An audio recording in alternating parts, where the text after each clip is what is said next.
میں اگر آپ سے سوال کروں کہ امام علی مقام علیہ السلام نے کربلا میں کیا کیا تھا تو آپ فوراً جواب دیں گے کہ امام علی مقام علیہ السلام نے کربلا میں اپنی قربانی دے کر دین کو بچایا تھا۔ دین کہتے کسے ہیں؟ دین کیا ہے؟ دین نظام کو کہتے ہیں، مکمل ضابطۂ حیات، کمپلیٹ کوڈ آف لائف۔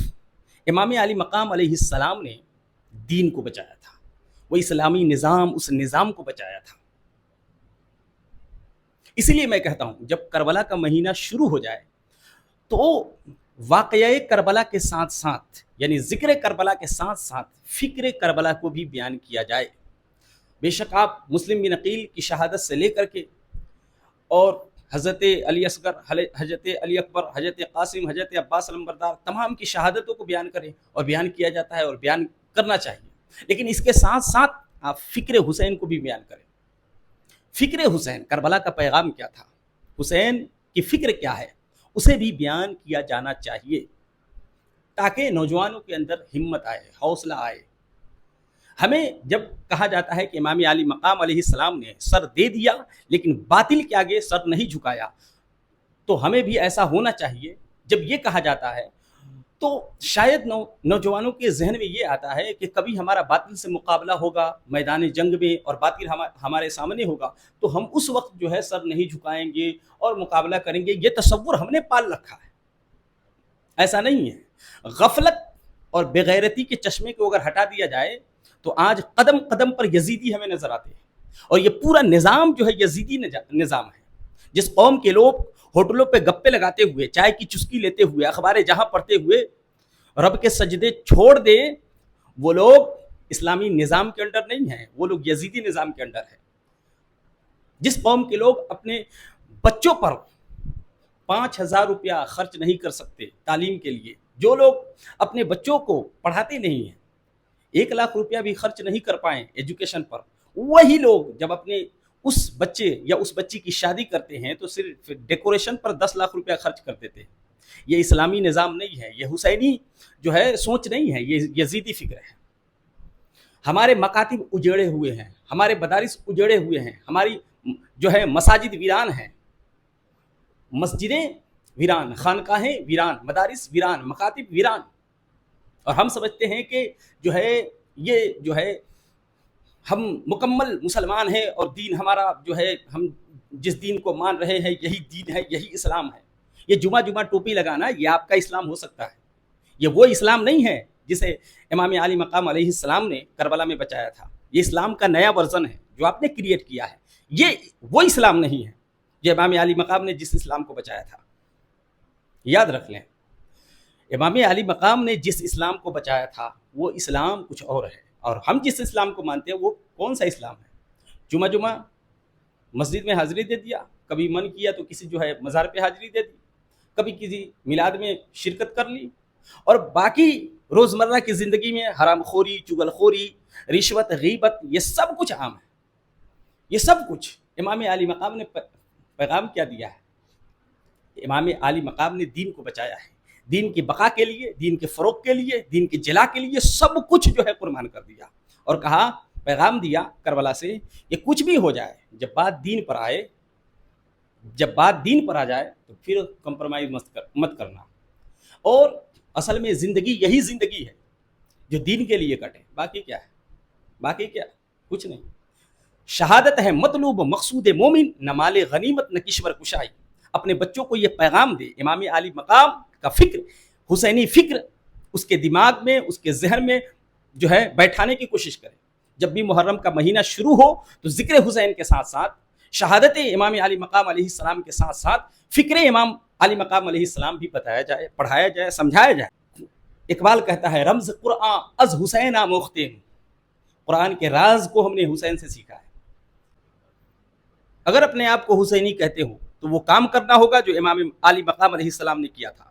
امام علی مقام علیہ السلام نے کیا کیا تھا؟ دین کو بتایا تھا، اور ہمیں بھی دین کو بچانا ہے۔ اور جو لوگ بالخصوص ہمارے نوجوان پب جی، فری فائر، انسٹاگرام، فیس بک اور کیا کہتے ہیں ویب سیریز اور IPL کرکٹ اور فٹ بال، یہ دنیا جن لوگوں نے بنا رکھی ہے ان سے کیا امید کی جا سکتی ہے؟ اور وہ لوگ سمجھیں گے فلسفہ حسین کیا ہے، فلسفہ کربلا کیا ہے، وہ لوگ سمجھیں گے. پہلے تمہیں اپنی دنیا سے باہر نکلنا ہوگا. یہ تمام باتیں تب تمہارے ذہن و دماغ میں بسے گی جب تم اپنی دنیا سے باہر نکلو گے. یہ دنیا جو تو نے بنا رکھی ہے اپنی دنیا، اس دنیا سے باہر نکلو. بالخصوص میں نوجوانوں سے کہہ رہا ہوں، اس دنیا سے باہر نکلو. تمہاری پرواز کہیں اور ہے. تو شاہی ہے بسیرا کر پہاڑوں کی چٹانوں میں.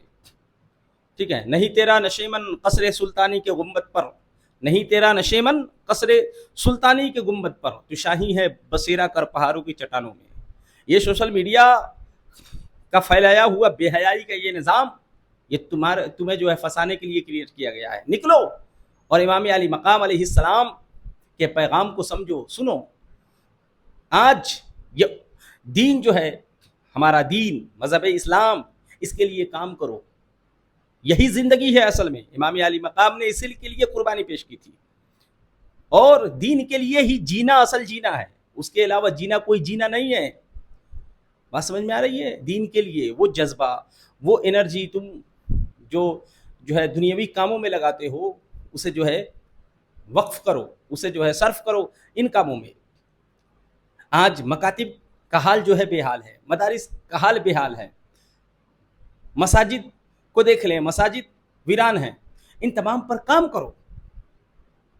تمہیں نظر نہیں آتا، نظر بھی کیسے آئے گا؟ تم اپنی دنیا میں مست ہو تو تمہیں کیا نظر آئے گا؟ اپنی دنیا سے باہر نکلو اور دیکھو، آنکھ کھولو. آنکھ کھولو گے تو دیکھو گے. غفلت اور بے غیرتی کے چشمے ہٹاؤ گے تو تمہیں نظر آئے گا. یہ ساری چیزیں تب تمہیں دکھائی دیں گی جب اپنی دنیا سے باہر نکلو گے. لہٰذا میں یہ کہنا چاہتا ہوں، خدا کہتا ہے ان تنصروا اللہ ینصرکم، اگر تم میری مدد کرو گے تو میں تمہاری مدد کروں گا. یہ خدا کہتا ہے قرآن مقدس میں. اور خدا کی مدد سے مراد کیا ہے؟ خدا کے دین کی مدد، اس کے دین کی بقا کے لیے، اس کے دین کی احیا کے لیے. اگر جب ہم کام کریں گے تو خدا کی مدد آئے گی. آج ہم پوری دنیا میں ذلیل و رسوا اس لیے ہے کہ ہم دین کی مدد نہیں کرتے. ہم سمجھتے ہیں سب کچھ ٹھیک ٹھاک چل رہا ہے. اگر سب کچھ ٹھیک ٹھاک چل رہا ہے تو یہ جو ہے مسجد میں سے صرف جو ہے 2 سے 4% نمازی کیوں ہیں؟ کسی بھی مسلم بستی میں چلے جائیں، 100 گھر کی آبادی ہے، پوچھیں گے نمازی کتنے ہیں؟ 5 4، زیادہ سے زیادہ 10. 100 گھر ہیں تو 200 لوگ تو ہوں گے ہی. ٹھیک ہے، 200 لوگ تو ہوں گے ہی. 200 میں سے اگر 5 نمازی آ رہے تو پرسنٹیج آپ نکال لیں. تو مساجد آباد کہاں ہیں؟ ہم سمجھتے ہیں مساجد جو ہے ڈیکوریشن جو ہے جھومر لگا دیا، قالین لگا دیا، ماربل لگا دیا، اے سی لگا دیا، یہ مسجدوں کی سجاوٹ ہے. لمبا مینارہ بنوا دیا، یہ جو ہے مینار بنوا دیا، یہ مسجدوں کی سجاوٹ ہے. یہ آپ کی نظر میں مساجد کی یہی سجاوٹ ہے، مگر خدا کی نظر میں حقیقی سجاوٹ یہ ہے کہ بندہ اپنے سر کو خدا کی بارگاہ میں جھکائے. اللہ کی نظر میں ڈیکوریٹڈ مسجد وہ ہے جس میں نمازیوں کے جھکے ہوئے سر ہو، جس میں تلاوت کرتی ہوئی زبانیں ہوں. اسی طرح مکاتب کا حال لے لیں. مکاتب کا حال کیا ہے؟ ہم سمجھتے ہیں ہر جو ہے محلے میں چھوٹا سے چھوٹا بھی محلہ ہوگا، آپ جا کر کے دیکھ سکتے ہیں. چھوٹی سے چھوٹی بستی اگر ہوگی تو وہاں پر بھی مکتب ہے، ایک چھوٹا سا مکتب آپ کو مل جائے گا. اور اسی کو دیکھ کر ہم سمجھتے ہیں شاید ہمارا نظام سب کچھ ٹھیک ٹھاک سے چل رہا ہے، ٹھیک ٹھاک چل رہا ہے. لیکن مکاتب بنوا دینا کمال نہیں ہے. مکاتب جس پرپز کے لیے بنائے گئے ہیں کیا وہ ہو بھی پا رہا ہے یا نہیں؟ مکاتب کس لیے تھے؟ کہ بیسک تعلیم ملے بچوں کو. اگر بچوں کو بیسک تعلیم مل رہی ہے تو یہ نوجوان لوگ جو ہے یہ چیٹ جی پی ٹی سے جو ہے وضو کے مسائل کیوں پوچھ رہے ہیں؟ یہ 70 سال اور 80 سال اور 50 سال والے جو ہے وضو کے مسائل آج جو ہے علماء سے کیوں پوچھ رہے ہیں؟ یہ مکاتب سے آخر ہوا کہ اور جو ہے کیا کہتے ہیں، کسی بھی بستی میں آپ چلے جائیں آپ کو پتہ چلے گا کہ 90% بچے جو ہے قرآن صحیح سے پڑھنا جانتے ہی نہیں ہیں. ان کا پروننسیشن اور اچارن تو صحیح ہے لیکن مخرج صحیح نہیں ہے. سمجھنے والے میری بات کو سمجھ گئے ہوں گے. تو یہ پورا نظام جو ہے بگڑا ہوا ہے اور ہم سمجھتے ہیں سب کچھ صحیح چل رہا ہے. جلسے کے نام پر لاکھوں چندے ہو جاتے ہیں مگر ایجوکیشن کے نام پر جو ہے ہم سے پیسہ نہیں نکلتا. دین کو ہم نے جو ہے رسم بنا دیا ہے. جمعہ شامل ہوں گے، عید بقرعید کو شامل ہوں گے نماز کے لیے. کہیں جو ہے دعوت کھانے ٹوپی لگا کر کے چلے جائیں گے, کہیں جلسہ ہوا تو میلہ گھومنے چلے جائیں گے. اسی طرح خانقاہوں کا حال دیکھ لیے, یہ تو مساجد اور مکاتب کے حالات تھے. خانقاہوں کے حالات کیا ہے؟ خانقاہوں کے حالات, وہاں صرف چادر پوشی اور لنگر کے علاوہ ملتا کیا ہے؟ کیا خانقاہیں اس لیے بنائی گئی تھی کہ وہاں لنگر اور جو ہے چادر ملے؟ خانقاہوں کا کام کیا تھا؟ آپ دیکھیں, تاریخ اٹھا کر کے پڑھیں. تزکیہ اور تصفیہ. آج کون سی خانقاہ ہے جہاں پہ تزکیہ اور تصفیہ جو ہے پراپر طریقے سے یہ کام انجام دیا جا رہا ہو؟ آپ نہیں بتا سکتے. خال خال نظر آئیں گے. تو یہ جو ہے ہمیں غور و فکر کرنا ہے اور اس کے لیے نکلنا ہے, اور اس کے لیے وہ نکلے گا جس کے سینے میں جو ہے درد ہوگا, قوم کا درد ہوگا, ملت کا درد ہوگا, جو چاہتا ہوگا. ورنہ ٹھیک ہے لگے رہے پب جی میں, فری فائر میں, اسے کیا؟ یہ اللہ رب العزت یہ توفیق اس کو بخشتا ہے جس پر اپنا فضل کرتا ہے. اور کس پر اپنا فضل کرتا ہے؟ جو بندہ طالب صادق ہوتا ہے, وہ درد مانگتا ہے خدا سے کہ مولا مجھے اپنے دین کا درد عطا کر, اسے عطا کیا جاتا ہے. شہادت ہے مطلوب مقصود مومن, نہ مال غنیمت نہ کشور کشائی, دو عالم سے کرتی ہے بیگانہ دل کو عجب چیز ہے لذت آشنائی. جب اس سے آشنائی ہو جاتی ہے تو پھر دنیا اچھی نہیں لگتی. جب اس سے جب تک اس سے آشنائی نہیں ہو پاتی ہے تب تک دنیا بہت رنگین نظر آتی ہے. جب اس سے آشنائی ہو جاتی ہے تو یہ سب کچھ بھی نظر نہیں آتا. اس لیے نوجوانوں سے کہنا چاہتا ہوں, حقیقی مزہ لینا ہے تو آؤ دین کی خدمت کرتے ہیں, آؤ مل کر کے دین کے لیے کام کرتے ہیں, آؤ وہ جذبہ پیدا کرتے ہیں, صحیح طور پر امام علی مقام کا غلام بنتے ہیں. ہم یہ بات نہیں کر رہے ہیں کہ محرم میں ڈھول بجانا اور تاجیہ نکالنا یہ کیا ہے. انشاءاللہ اس پر کی بعد میں کبھی بات ہوگی. ہم ان سے ماورا ہو کر کے سوچتے ہیں, آئیں مل کر کے, ہم سب مل کر کے سوچتے ہیں اور ایک پورا نظام ہم کریٹ کرتے ہیں. ہو سکتا ہے سماج آپ کے خلاف ہو جائے, ہو سکتا ہے گھر والے آپ کے خلاف ہو جائے, تو آپ کو اس وقت یاد رکھنا ہے کہ کربلا میں صرف 72 تھے اور 22,000 ایک طرف تھے. اس وقت یہ یاد رکھنا ہے, یہ چیزیں آپ کو موٹیویٹ کریں گی. کربلا سے امام علی مقام نے یہی تو پیغام دیا تھا کہ جب دین کے لیے آؤ گے تو تم 72 ہی رہ جاؤ گے اور ایک طرف 22,000 ہوگا. ٹھیک ہے, اور 22,000 وہ کلمہ پڑھنے والے ہی ہوں گے. آج اگر آپ سماج کو سدھارنے نکلتے ہیں اور مکاتب مساجد اور خانقاہوں کے نظام کو درست کرنے کے لیے نکلتے ہیں اور آپ پر کیچڑ اچھالے جا رہے ہیں یا آپ کو بدنام کیا جا رہا ہے, آپ پر تہمتیں لگائی جا رہی ہیں, تو خدا کا شکر ادا کریں کہ ہم جو ہے امام علی مقام کی سنت ادا کر رہے ہیں, نبی کی سنت ادا کر رہے ہیں. ہمارے تمام اسلاف ان پر جو ہے مقدمے کیے گئے, ان کو جیل میں ڈالا گیا, کوڑے مارے گئے. آپ پڑھیں امام اعظم کی تاریخ, امام احمد ابن حنبل کی تاریخ, تمام اسلاف پر مصیبتیں آئی ہیں. مصیبت جب آئے دین کے معاملے میں, دین کی خدمت کے عوض آپ کو پر اگر مصیبت آئے اور آپ پر اگر ظلم ڈھایا جائے تو خدا کا شکر ادا کرے کہ مولا تیری نبی کی سنت ادا ہو رہی ہے اور تیرے نبی کے نواسے کی سنت ادا ہو رہی ہے. اس جذبے کے ساتھ دین کا کام کریں. بالخصوص میں نوجوانوں سے کہنا چاہتا ہوں, خدا را ان اپنی بنائی ہوئی دنیا سے نکلو, خدا را نکلو. یہ تمہیں پھنسانے کے لیے سوشل میڈیا کا جال بچھایا گیا ہے. تم اس سے بڑی شے ہو, تم اس سے بڑی شے ہو. ستاروں سے آگے جہاں اور بھی ہے, ابھی عشق کے امتحان اور بھی ہے. قناعت نہ کر عالم رنگ و بو پر, چمن اور بھی آشیاں اور بھی ہے. نہیں تیرا نشر من قصر سلطانی کے گنبد پر, بسیرا کر تو شاہی ہے, بسیرا کر پہاڑوں کی چٹانوں میں. نکل, ان تمام چیزوں سے نکلو. مومن کا مقام کچھ اور ہوتا ہے. مومن اس دنیا میں گم نہیں ہوتا. کافر کی یہ پہچان کہ آفاق میں گم ہے, مومن کی یہ پہچان کہ گم اس میں ہے آفاق. مومن کی اندر ایک دنیا آباد ہوتی ہے. مومن ان دنیا میں جو ہے اس رنگین دنیا میں گم نہیں ہوتا, بلکہ مومن کے اندر ایک دنیا ہوتی ہے.